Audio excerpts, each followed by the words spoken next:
మొక్కల ప్రేమికుడు పద్మశ్రీ పురస్కార గ్రహీత వనజీవి రామయ్య గుండెపోటుతో మృతి చెందారు. ఆయన వయసు 85 సంవత్సరాలు. జీవితమంతా మొక్కలు నాటి పెంచిన ఆయన ఇంటి పేరే వనజీవి అయింది. రామయ్య స్వగ్రామం ఖమ్మం జిల్లాలోని రెడ్డిపల్లి. కోటికి పైగా మొక్కలు నాటిన రామయ్య సరికొత్త రికార్డు సృష్టించారు. కోటి మొక్కలకు పైగా వనజీవి రామయ్య జానకమ్మ దంపతులు నాటారు. కోటికి పైగా మొక్కలను నాటి వనజీవి రామయ్య చరిత్ర సృష్టించారు. మొక్కలను పెంచాలని చిన్నతనం నుంచే ప్రచారం చేశారు. మొక్కలు నాటుతూ దరిపల్లి రామయ్య అలియాస్ వనజీవి రామయ్య సేవ చేశారు.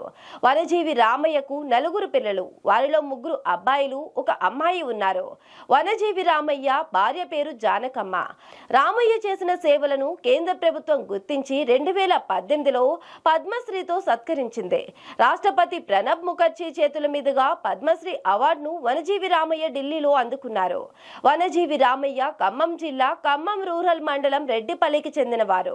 ప్రభుత్వ, ప్రైవేట్ అవార్డులు, 3000 షీల్డులను వనజీవి రామయ్య పొందారు.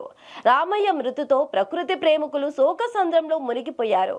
రామయ్యను కడసారి చూడ్డానికి ప్రకృతి ప్రేమికులు, ప్రజలు రెడ్డిపల్లిలోని ఆయన ఇంటికి తరలి వస్తున్నారు.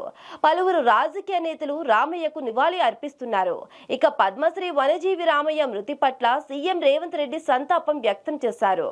ప్రకృతి పర్యావరణం లేనిదే మానవ మనుగడ లేదనే సిద్ధాంతాన్ని బలంగా నమ్మిన వ్యక్తి వనజీవిగా పేరుగాంచిన దరిపల్లి రామయ్యని స్మరించుకున్నారు.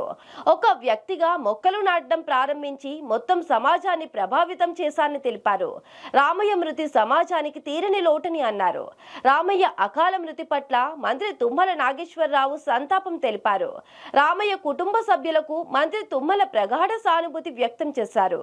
రామయ్య మృతి రాష్ట్రానికి, దేశానికి తీరని లోటు అని తెలంగాణ బట్టి విక్రమార్క తెలిపారు.